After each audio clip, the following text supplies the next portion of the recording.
podcast. My name is Tyler Bublitz, and welcome back to the second Sunday in Lent for the week of February 25th, 2024, and I'm excited to have you here. I'm excited to begin this week's podcast, and I'm excited that we are continuing the season of Lent. I know it's kind of weird to think about that the season of Lent is something that we anticipate and look forward to, but I do enjoy the self-reflection aspect of it. And I think in a world in which we're moving faster and faster, and especially within the scientific context, and we'll talk probably a little bit about it, with how things are moving faster and faster, I think there is a value to making sure that we also slow down and reflect at certain moments. It doesn't mean that you can't still move forward quickly, but if you don't do the reflection as you're doing that, you end up finding yourself quite lost quite quickly. And I think especially having this within the church calendar, this moment of reflection a couple different times a year. I would argue Advent and Lent are those two moments where you really get to reflect. I think that's very helpful and very powerful within the church year, and I think it's just very powerful within our own lives. And it causes us to reflect, think, and be able to start putting pieces together, which is so important to be able to move forward quickly. So let's just jump into the question that we had for last week, which was, have you thought about the timing of migration before, and how does that make you feel? And I think this is something that, especially as being in the upper half of the northern hemisphere, I feel like I reciprocate a little bit with, based on the aspect that you're used to watching things start to thaw and it's a cycle. But if you're in places where it's a warmer climate, I can see how the timing of migration is something that this doesn't seem to happen, because maybe your weather is a little bit more consistent throughout the year, so there isn't necessarily this timing aspect to things as much. And I think it's also this recognition that the world moves at a different tempo than we do. And I think this valuation of sometimes slowing down to try to sync ourselves with that tempo for moments, I think is really important. And recognizing yet again that within the whole ecosystem, we're all very much connected, and that connection is validating not only for us, but also for creation and understanding our role within it.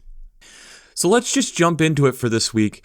The Old Testament text this week is out of Genesis chapter 17, verses 1 to 7 and 15 and 16. And this is where, again, we have Abram and Sarai at this point, and God is laying out this promise of what this is going to be. This is where Abram becomes Abraham and Sarai becomes Sarah. The idea also that this is going to be a fruitful nation that is going to come out of their ancestry, which at this point they have not yet had a child. So it's this recognition that there is going to be blessing, that there is this promise, this covenant that is between God and God's people, at this point, Abraham and Sarah. So this idea of this transformation, this promise that is not going to be broken, that is going to be coming. And the recognition and faith in which it takes in order to have something like that. And we'll get into that in here in a moment. The psalm that gets with that is Psalm 22, verses 23 to 31. This is the recognition then that, okay, we're giving praise and glory to God, but also we still do not fulfill these expectations, and recognizing in that we are trying to fulfill our vows, but recognizing that we are going to come up short. And it's this recognition as well as God is the one in control over all of this. And this idea of how we need to continue then striving toward that and recognizing that those steps forward do help future generations. And this idea that over time, we're slowly going to be getting closer and closer in that relationship with God. The New Testament text this week the epistle text is out of Romans chapter 4, verses 13 to 25. This, I feel, using the NRSV is a very complicated text to try to get your head around. And I this week really looked into the Message, trying to get the concept of what this is. But it's this recognition of the relationship that God and Abraham had was dependent upon faith. It wasn't an ironclad contract or a business operation. It was something that there had to be faith in the promise, this recognition of trust. If God is promised Abraham to be the father of the faith, and we look at Abraham as this father of the faith, then we also have to have the trust and faith that God is going to fulfill God's end of it as long as we are continuing to strive to achieve our end of the operation. And I think it's easy for us, especially at times, to feel that we're overwhelmed, we aren't able to accomplish it. And we have then this reminder coming from Abraham that Abraham at this point is nearly 100 years old. It's not the typical childbearing years, and yet the promise was still being able to be fulfilled. So this recognition on how God's timing and our timing might be different, but recognizing that that's still important and working through that so that God is able to still fulfill what God has designed as long as we are striving to work within that. The gospel text this week is out of Mark chapter 8, verses 31 to 38, although there is an alternative gospel, and we'll get to that in just a moment. This is where in Mark's gospel, Jesus starts laying out what's going to happen to him. That he is going to go through great suffering, be rejected by the elders, the chief priests, the scribes, killed and raised 3 days later. Peter then takes him aside and is like, don't do this. What are you talking about? And then you almost get like where Jesus is frustrated. He rebukes Peter. Get behind me, Satan, for you are setting your mind not on divine things, but human things. And then Jesus continues, if any of you want to be my followers, let them deny themselves and take up their cross and follow me. For those who want to save their life will lose it, and those who lose their life for my sake and the sake of the gospel will be saved. For what will it profit them to gain the whole world and forfeit their life? Indeed, what can they give in return for their life?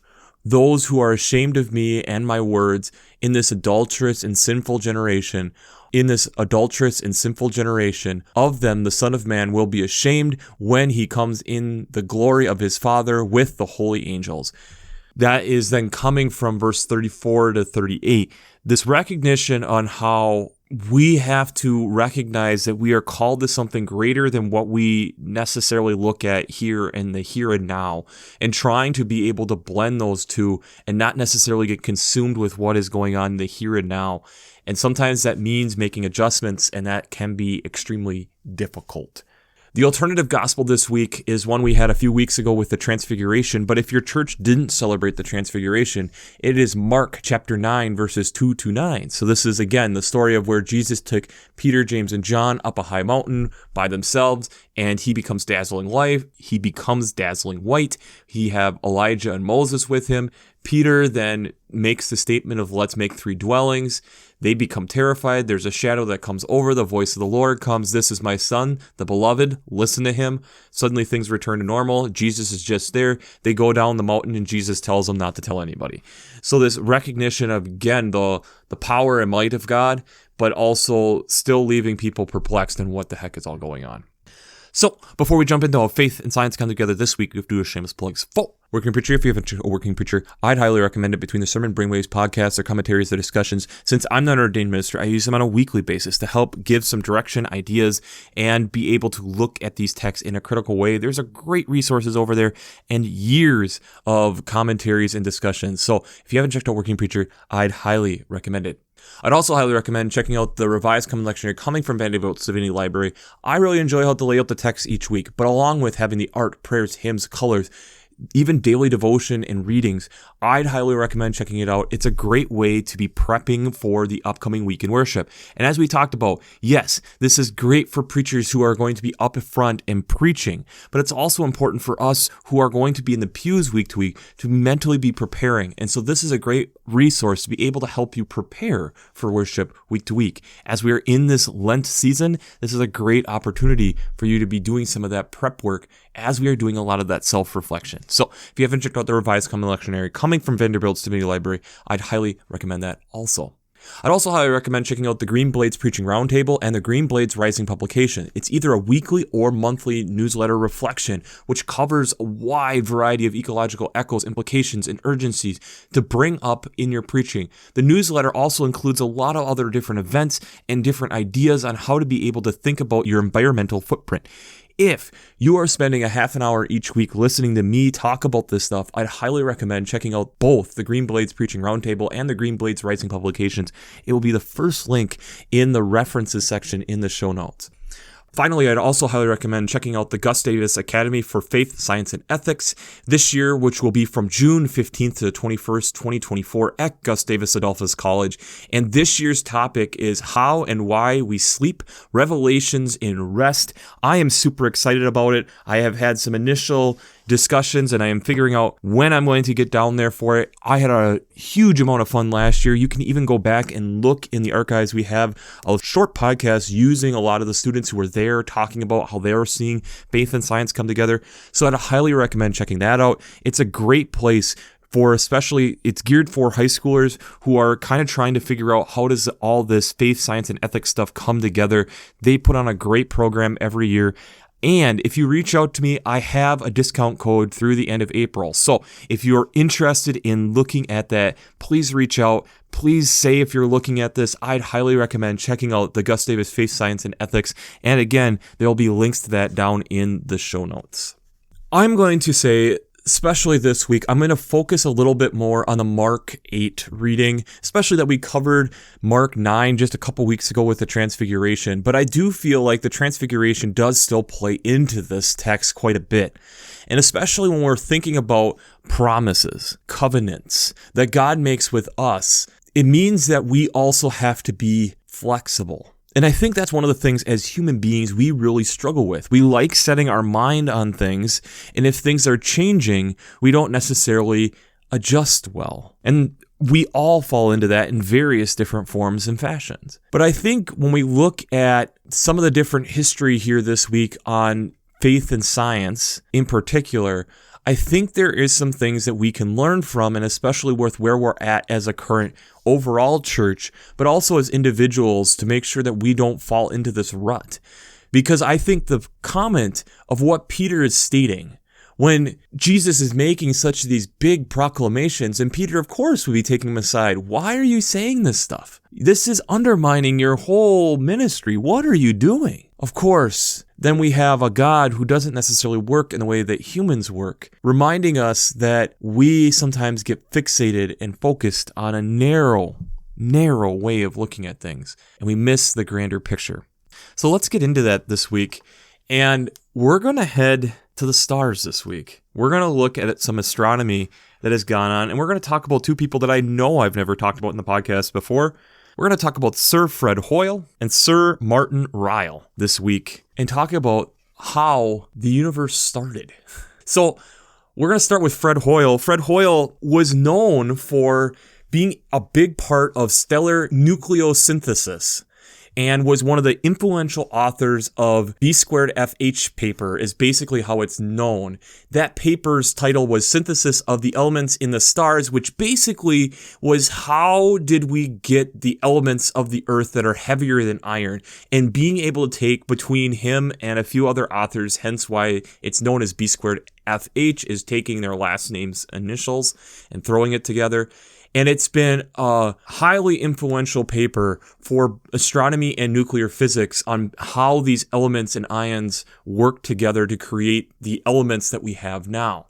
And Hoyle then, again, coming kind of out of this end of World War II era, became kind of famous because of this paper that he had put out, where he then was starting a radio program and came out with the idea of steady state model, which was promoting the idea that the universe was in this steady state, and that as galaxies would die off, you would have them restarting in this steady state, this spot where everything was kind of staying roughly where it was and kind of balanced. This was kind of popular because of how Hoyle was in this position and how much he had influenced things at different parts of his career. And again, he's on the radio at this point, which is highly influential, and even is the person who coined the term of Big Bang Theory, was the first person to state that. But as he continued to go along and evidence started to shift, Hoyle was very slow about modifying this particular part of his theories on how the universe started. And in fact, he potentially, because of, again, also at times being difficult to work with, gets kind of overlooked for a Nobel Prize. And they talk about in 1974, when the Nobel Prize for physics was given, that it was very surprising with the subject and what they were talking about that he wasn't also given the award. We'll get into that a little bit later. But being fixated on this way of looking at things, it also created a little bit of tension. With him being at the University of Cambridge, you started to run into Sir Martin Ryle. Now, Martin Ryle had done stuff within specifically radio astronomy, was starting to be a thing. And because of coming out of World War II, had been dealing with that for more military reasons, now is working with the Astronomical Observatory to be able to look into deep space.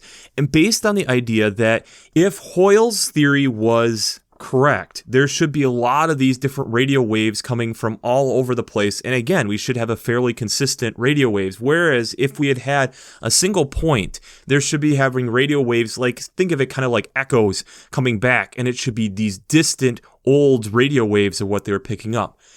Ryle had done these experiments in the early 1950s, and in 1955, when the results were starting to be published, they were showing that, yes, more of the what we would look at now of a traditional Big Bang theory was being supported.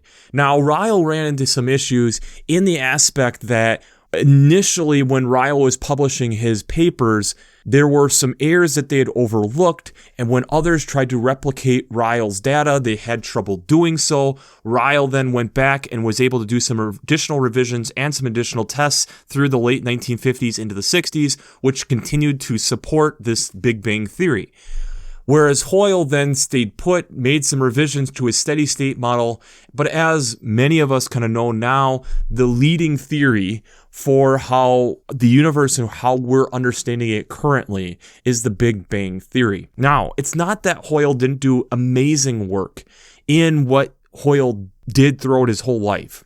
But Hoyle, one of the things is the idea that Hoyle struggled with the idea of being able to modify this particular aspect. And I'll attach a video down below.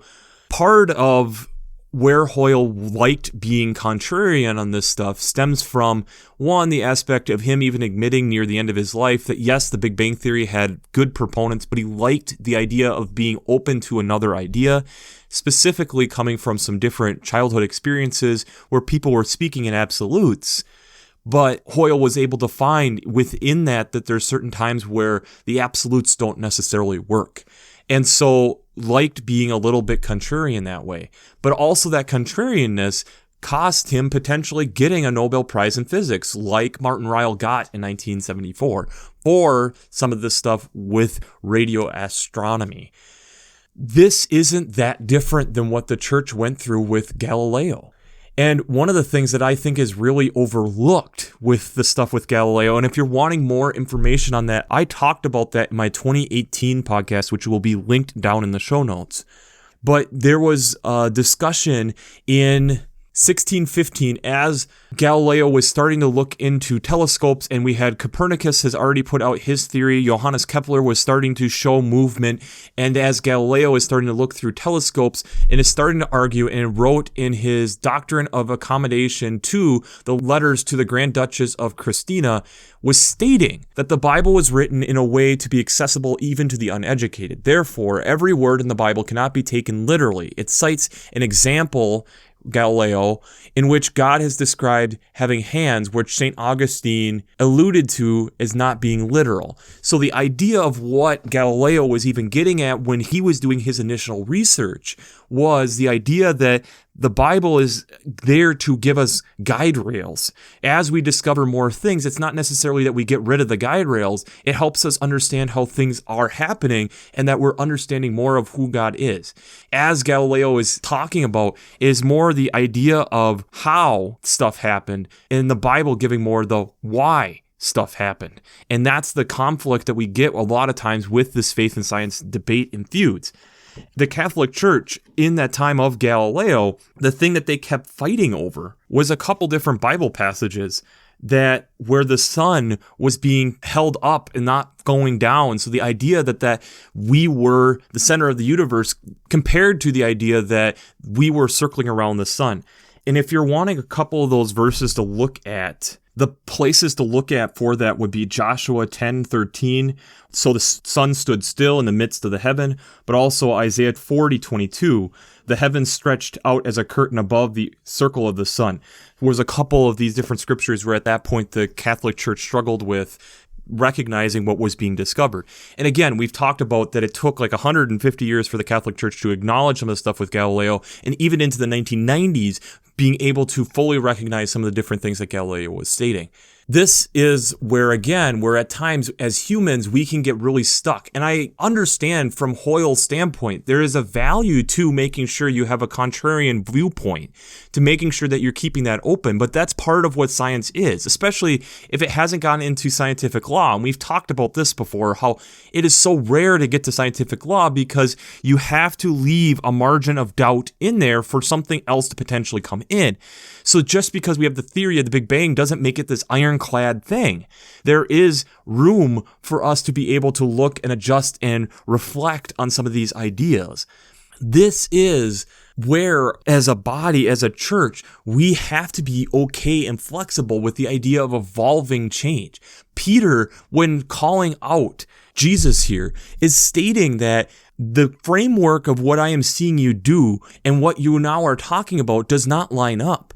You could see Abraham, when he is hearing this from God, that you're going to raise this nation of people, and I'm 100 years old, could have a struggle with the framework of that. But as we get in the Romans text from Paul, that is not what this is. It's a promise that also means that we have to take a leap of faith with it. We have to understand that there is a little bit at this moment that we don't understand. Maybe at some point we will be able to understand, but that allows us, as that becomes firmer, to take additional leaps of faith to getting to understanding new things about people or new things about God that we've never understood before. What I look at this as is God is an infinite-sided dice, and as we continue to understand and spend time out in God's creation, the more and more we start to understand sides of that dice, but that means we need to keep turning it to be able to open up new sides of them. Just like we hear about with people, that you see a working side of a person doesn't mean that necessarily you understand them as a spouse. It doesn't mean that you understand them as a parent. It doesn't mean that you understand them as a community member. There's a lot of different sides to people. Thus, we should be able to recognize that with how we understand God. And tying that in even with the Mark chapter 9 with the transfiguration, it's recognizing the power that's there within us that might not always be showing. And I think that's where we're at with this text. And it applies so well to what is going on within the world that we are today. Within this last week, OpenAI showed the progress of what they have been able to do within their computer models of being able to create video from text. And the funny thing is one of the creators that I like listening to with tech is MKBHD. And one of the things that he did a great job of in this video that he talked about with this is showing a year ago, they had a video of Will Smith eating spaghetti, and you could just tell it's not real. There's multiple problems with it. And if you're interested, check the links down below with that. The videos that are coming out now from OpenAI, basically a year later, at initial glance, are passable, are realistic. When you really study and look into things, you start realizing, oh no, this is totally computer generated. There's problems with it, specifically like hands and candles and different things of that nature. There are issues. But it also shows how far they've come with the technology. It realizes the idea that nothing is standing still. When we look at like what Paul is writing about with the law sometimes can get us to this point where we get stuck. We don't feel like we're moving, we're standing still because we're fixated on this is what this said at this point. And forget that was directed to a group of people, but the idea that this is then the framework, the guidelines for us so that we are able to continue to grow gets lost. One of the things when you look at one critique that I would make with Hoyle, and I understand what Hoyle was trying to do. Hoyle was trying to keep doors open for people to be able to come up with alternative theories to things, and I appreciate that. But I also would say don't get so stuck in the mud that we aren't able to grow because of what you're stating. And when I look at the global church, I would argue this is one of the big things that we are struggling with. And in a world that is moving faster and faster, we need to be able to be open enough to be able to allow new theories and things to come in without being ridiculed. The church does not have the time like it did with Galileo, which you'd still argue is part of the problem where we're at now, to be able to fight things for centuries. We don't even have the time necessarily to fight them for decades. We have to be able to allow ourselves the possibility of, well, what if that's true? What if this theory makes more sense? And what does that open us up to be able to understand more and more about God? But also still being critical. There is a fine line there, but not getting so stubborn that we aren't allowing God to enter in because we are so fixated on we understand it this way. So the question I have for you this week is, where do we need to be flexible? Where do we need to be flexible? And what I mean by that is, where do we need to allow ourselves to listen and hear so that we are able to grow? It doesn't mean that we're necessarily accepting right away. It means that we have to be able to listen and think critically and not necessarily immediately shoot down. And in theory, this is one of the things that science should be showing, because in this, it allows for new ideas to be coming in and being able to try things. And maybe it's not necessarily one or the other. It's a little bit of a combination of things. There is a lot of value in hearing and listening and contemplating and getting beyond what we necessarily have always thought things to be. But that means it's being uncomfortable. That means, like Jesus, being able to call out Peter, that you need to have your eyes set on things beyond what you can necessarily see, beyond what you will necessarily understand right now. You need to be open enough to think about these things. You need to be open enough to allow this to be a possibility and to think about it and to pray about it and to contemplate it, to study it, to look into it. And maybe it doesn't lead anywhere, but maybe it does. And maybe as that goes on, maybe it leads to something else that helps in the understanding of it. I think this is where, as a church, we have a lot of things to be working on. We need to be able to see beyond denominational differences. We need to be able to see beyond the differences. Have discussions, sure, civil discussions about the differences. That's perfectly fine. But to get to the point where that divides us, that separates us, that gets us to the point where we can't associate with, is ridiculous. It hurts all of us. Part of the reason that I am sitting here having these discussions is because we as a church couldn't rationalize the idea of when people were going out and observing that some of which we as the church had sent out were coming back with new theories and understandings that were beyond what we could initially understand, that we were like Peter and pulling them aside and saying, no, that can't be the case. And the problem was we were in positions to actually try to silence them. That they weren't in the position like what Jesus did and call out someone like Peter. As we are in this season of reflection, it should be forcing us to dig deeper to enable us to grow. Because if we are so stubborn with our own opinions, we then cannot grow. And what you do is divide and hurt things for generations. Recognize that some of the struggle that we go through is value for future generations. And that we can settle to this place of we don't understand, but more study is needed. That's not uncommon within the science community. Why within faith can we not get to that conclusion? It is okay to not understand because that's part of what faith is all about. We have to take that leap of faith. We have to be able to acknowledge and take things that seem unreasonable, like what Abraham heard in Genesis chapter 17.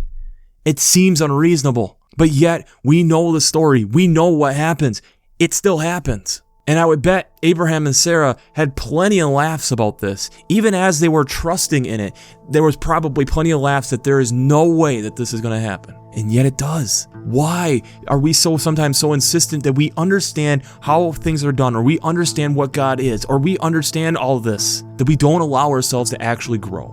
That we apparently know more than God. That Peter at that moment appeared to think that he knew the best way of doing it. And instead, we get in the way. And I think that's where, when we are moving into an era where now artificial intelligence is going to be a part of life as we know it going forward, is one example of many. That we have to be open to the idea of this might change things, but that's okay. We're going to still see how things go. We can still be critical and bring up concerns. But we also still have to allow ourselves to have the soil to be able to grow and not just be sticks in the mud. Because sticks in the mud don't grow. Sticks in soil have the possibility, with the right root system, to grow. And I think that's where, as a church and as a world, we still have a lot of growing to do. So, we'll wrap this up as we always do. I pray God blesses you through your faith and amazes you through science.